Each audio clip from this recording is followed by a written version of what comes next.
What's going on, guys? It's Jake Camaro here with the 5th episode of my Flashback Friday Halo Special, and today we're going to be taking a look at Halo 3 ODST, which was released on September 22nd, 2009. It's an Xbox 360 exclusive, and it was developed by Bungie.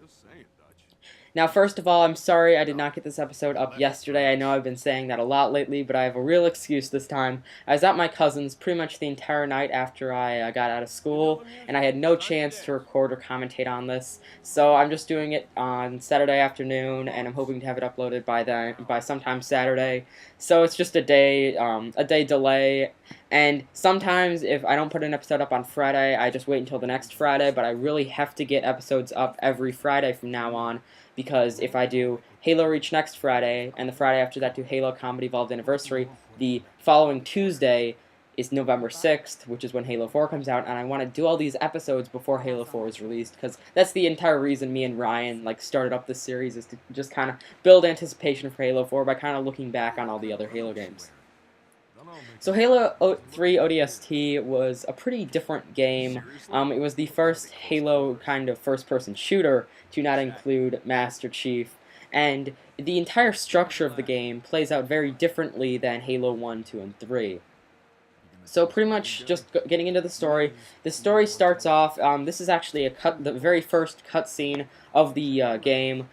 Halo kind of has like a mission that's just one cutscene, and Ryan, who isn't in this commentary, wanted me to put this in just to kind of like set the stage, and then we go on to a mission a little bit later into the campaign. I usually have missions that are either from the very beginning to kind of the middle of the campaign. I usually don't post like gameplays of, at least if like unless it's like a let's play or something. I usually don't post like the last part of games, just as like spoiler, just to like avoid spoilers and stuff.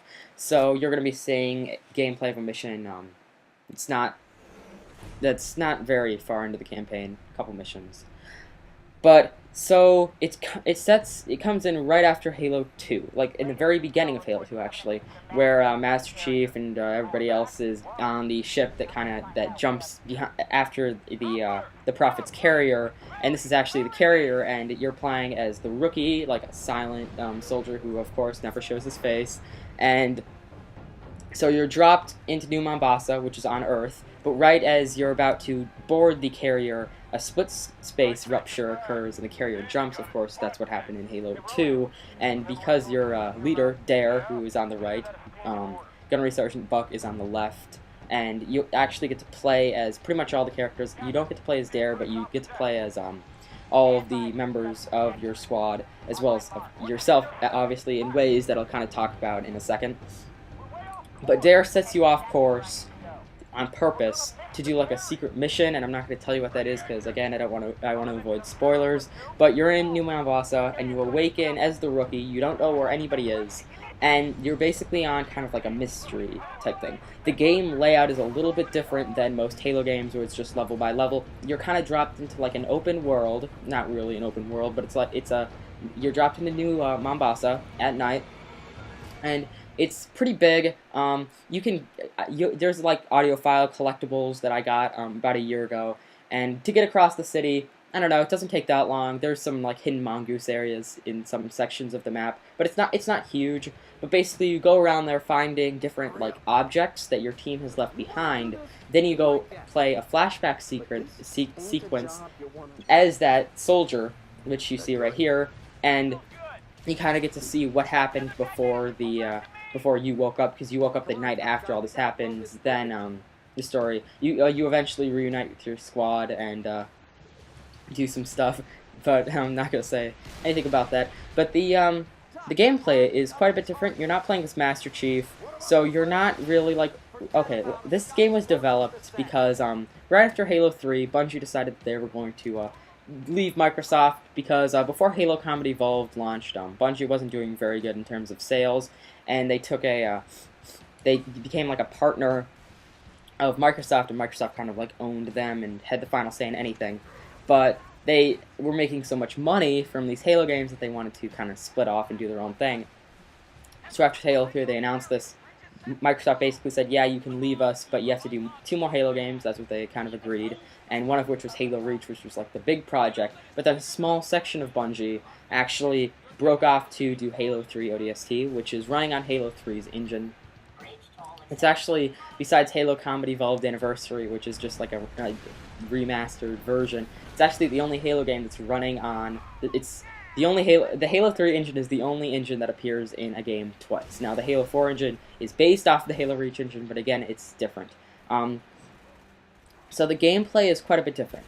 You're playing as an ODST, which is not like altered, or is not like an altered human like Master Chief and Spartans are. You're basically just a soldier in some armor, and that's you have guns and stuff. You have some cool little gadgets that I'll talk about in a second. But the way you play, you have to change your strategy a little bit. So first of all, the way your health system works is quite different. You don't really have a shield. You have kind of like a stamina system. When you're getting shot, your screen glows red, which you'll probably see quite a few times in this gameplay. But after that, the kind of translucent yellow bar near the compass at the top of the screen right now, that depletes. When it gets to 0, of course, you die. But the only way to replenish that is to get health kits kind of littered around each map. And this is kind of a throwback to Halo Combat Evolved, where a lot of this was kind of the same. You weren't a huge super soldier. Like, Master Chief got better and better with each Halo game, of course, becoming more of a super soldier. But in Halo 3 ODST, it's very low Spartan-ish, and you definitely have to play like you're not practically invincible like Master Chief is. This is the first Halo game since Halo Combat Evolved to not feature dual wielding, which is a little interesting because there was dual wielding in Halo 3 and it runs on the same engine, but the Bungie team just decided to not include that with Halo 3 ODST. That kind of translated into Halo Reach, of course, with their system where every single weapon is super powerful and stuff. But the two actually main weapons that you would be dual wielding, the SMG and the pistol, are the two like new weapons. They're not really new, but they're a little different. So let's kind of just get into that right now. They're both suppressed, which is pretty cool. And the SMG, which we'll talk about first, you can aim down sights. It's a lot more powerful. It's just really a better weapon. And you actually use that as your primary weapon more than you use the assault rifle. The secondary weapon, and of course the assault rifle is still there as well. The secondary weapon is the pistol, which is quite different. It's a completely new weapon model. It looks a lot more like a pistol of today, not like the weird look of the Halo pistols before this. But you can aim down sights, and it's suppressed, and it's not as powerful as the original pistol for Halo Combat Evolved, but it's definitely pretty powerful. So there's definitely some pretty cool new weapons. Not like a complete new setup like in Halo Reach and in Halo 4, but it's still some new stuff. So the campaign isn't totally long. You can get it done pretty fast. I've beat it on Legendary, Normal, Easy, Heroic, pretty much everything, because I actually really like this Halo game. Some of the kids who go to my school have actually been saying that they really don't like this Halo, but I think it's really cool. You get to experience the Halo universe in a first-person perspective, not being Master Chief, and kind of like experience like a different side of military combat. But the lighting of the game I actually really like. It's not like purple and stuff like Halo 3 and stuff is. It's very I don't know how to describe it. It's like more natural. There's not as there's just lots of darker colors to like you could see the horizon right now. It's very yellow as the sun's setting, and I just think it really looks beautiful. This game was released 2 years after Halo 3, so Bungie had 2 years to kind of perfect the engine, and I think they did that pretty good. It definitely has a lot of new aspects, and I think the system is pretty cool. So let's kind of get into kind of the extras and such of this game. So the multiplayer, first of all, we'll talk about that first. The Halo 3 multiplayer is included with Halo 3 ODST. It's on a separate disc, but the gameplay is actually not different. It's the same that you got with Halo 3, with this kind of night vision stuff that you see in Halo 3 ODST that wasn't included, which I'll actually talk about a little bit right now.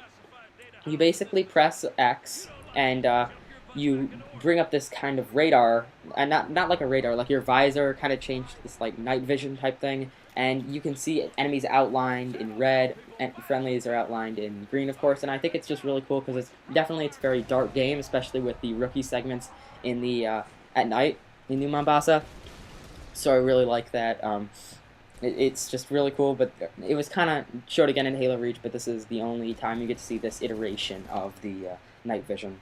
It really changed in Halo Reach. So the Halo 3 multiplayer comes with all the multiplayer maps, the Forge, custom matches, theater, everything except the campaign, and it includes 3 new maps, which are pretty cool, but they are also available as DLC, releases DLC a little bit later on. I actually purchased all of them for my Halo 3 disc, so I can kind of just get like a universal experience. They're pretty cheap. It was like $15 to buy all of them, and I just felt like it would be a good decision for me to do that. But I actually really like the multiplayer because this is the first Halo game that I actually got. I got this because of the Halo Reach beta, which what this kind of came with. Not anymore, of course. So if you're buying it right now, don't listen to anything I'm saying in terms of value. But it came with the Halo Reach beta, and I was able to play a couple days of that. I got it pretty close to the end of it. I actually got this game very early summer, end of spring 2010, and I played it throughout the summer, of course. Halo Reach came out, I bought that. But the multiplayer definitely had a lot of staying power. It was 2 years old, and I think it held up pretty well. To talk about the multiplayer, I'm not going to get into a ton of detail, but it's just basically the same multiplayer. The ranking system I didn't really like. They improved that with Halo Reach, of course. Armor was cool, although you cannot get all... And this is kind of where I get into the interesting decisions that Bungie made with the Halo 3 disc. It's like still... The campaign is still there, but you just can't play as it. So you can't get all the armor for your Spartan, which in Halo 3 you unlock by doing stuff in the campaign. And then you couldn't get all the achievements, which I thought that was a little weird. That was kind of what they did with Halo Combat Evolved Anniversary and the Halo Reach thing. But I still think that was a little strange that they decided to do that. So overall, multiplayer, pretty good. But the problem that kind of arose with this game is if you already own the Halo 3 multiplayer, you pretty much... That entire part of the game had no value to you at all. Sure, you got the 3 new maps, but if you're a diehard Halo fan, then you probably... 3 maps aren't going to completely reimagine the Halo 3 multiplayer for you because there are already like 20 maps or something.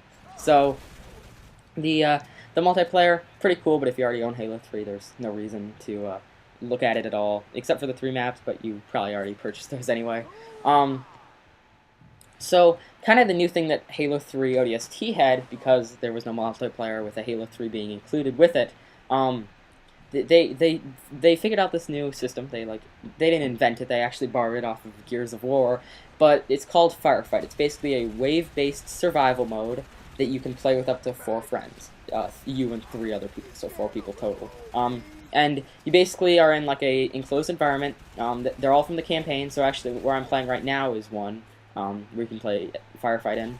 They're closed off, so it's not like the entire level you can go to, but you basically survive for as long as you can against waves of Covenant soldiers. They increase with each time, and you can set the difficulty to a point. You can set it to like the normal, the easy, the heroic, the legendary that you usually do in Halo, but there's no like tweaking with it, which I thought was a little disappointing. They changed that with Halo Reach, but you're really playing the same thing over and over again. The enemy types are a little different for each map that you play on. They're kind of the same, but some enemies kind of like spawn at different times, and there's some different enemies, but the wave system, you start out with really weak guys and you go up to the top, is all the same. But every time you play it, it's the same waves over and over again, which got a little bit repetitive.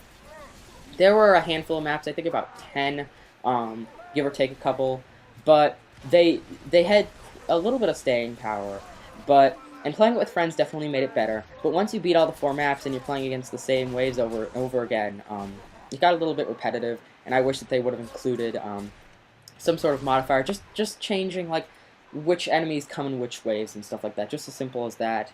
Of course, they rectified that in Halo Reach, but this is Halo 3 ODST, and for somebody who purchases this game, they either already have Halo Reach or don't have it, and they if they don't have it, then they don't really want to hear about what the other game comes with because they don't have it.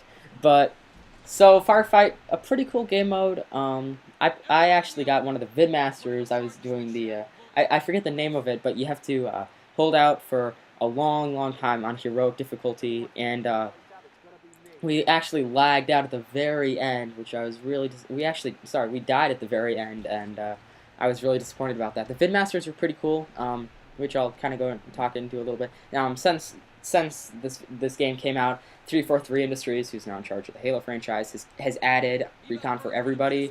So nowadays, you just go into Halo 3 and already have recon.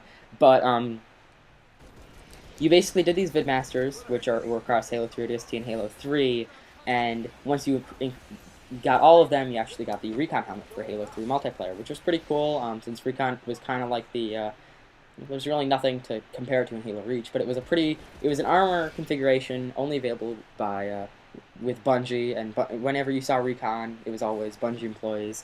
And before then, that was the only way you could obtain it. But with this, you're able to get it, which was pretty cool. No flaming helmet or anything like that, but all in all, if you are a diehard Halo fan and you want to do all those pretty tough challenges, you could get recon. So that's pretty much Halo 3 ODST. Pretty good overall Halo game, and finally, I'm just going to go into should you purchase this game or not. Now, nowadays, this is a pretty old game, came out about 3 years ago, so you can get it for pretty cheap now, a lot less than the $60 asking price of the original. You can probably get it for about $20 now, and for $20, I think this is a great price. If you don't have this game, this is one of the best iterations of Halo. Although it doesn't come with Master Chief, I think this is one of Bungie's best games. I really do have to say that just the combat and the story and the way the game played out, I really enjoyed it. I've played the campaign 10 times through, and that just shows how much I like it. So I definitely think this is a great Halo game. If you already have Halo 3, it's still a great Halo game. Just you'll only get those 3 new maps. You won't get any new like multiplayer or anything like that. And the campaign is pretty short. Firefight is a little bit repetitive, but I think for anyone who really enjoys Halo, this is a great game for them. For $60, maybe it wouldn't have been worth it a little bit for somebody who had already purchased Halo 3, but I didn't have Halo 3, I got it, I really enjoyed it, and if you don't have Halo 3, you do have Halo 3, for $20 nowadays, this game, you should definitely buy it. Just a great overall game, and one of my favorites. So that pretty much brings us to the end of the video. I hope you guys enjoyed. I'll be back next week with Halo Reach, which is my favorite Halo game of all time. But I'll see you then, so subscribe, like, comment, and I'll see you guys later. Peace out.